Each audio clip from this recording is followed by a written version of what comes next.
While I've admittedly tended to struggle with many visual novels on the Switch, when one shows up that feels like it's gone the extra mile to be something special, I do tend to take notice. Iwakura Aria is one such case, blending together an intriguing, though pretty slow to truly develop, story with well-defined characters, gorgeous artwork, and a pretty impressive volume of quality voice acting to help it carry an even greater impact. You'll play the part of Ichiko, a young woman and artist of modest means who has the good fortune of meeting and impressing the wealthy Amane, head of the wealthy, but somewhat mysterious Iwakura family. Reporting for duty as a housemaid for the family, Ichiko is a bit overwhelmed by the opulence of their life, but is immediately struck by the gorgeous Aria, Amane's very sheltered daughter. What follows certainly takes its dear time, but the mix of a budding romance and a concerning mystery with precisely what is going on at the mansion are the clear drivers to keep you engaged.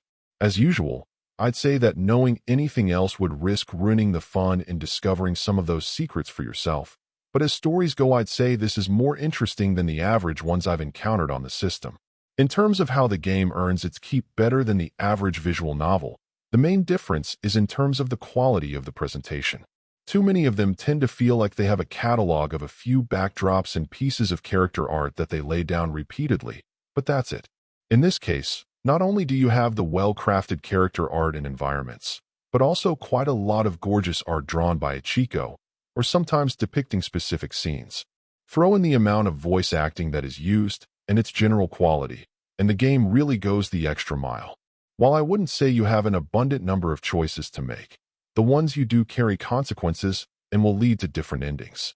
As usual, I'd be skeptical about whether any given game in this genre would convert someone to it that wasn't already a fan, but that isn't the fault of the degree of effort put in here. Offering much more than merely pulling words from a page and putting them on a screen, this is an experience that leans into being a true, fully digital experience that helps you get immersed in its events. While it may skew on the pricey side for the genre, you can't question the value that's been pumped into it to help earn that asking price. Overall, my final score for the game ended up being an 8.1. And if you're interested in picking it up, it's currently available on the Switch eShop for $39.99. Thank you for taking the time to listen to this review.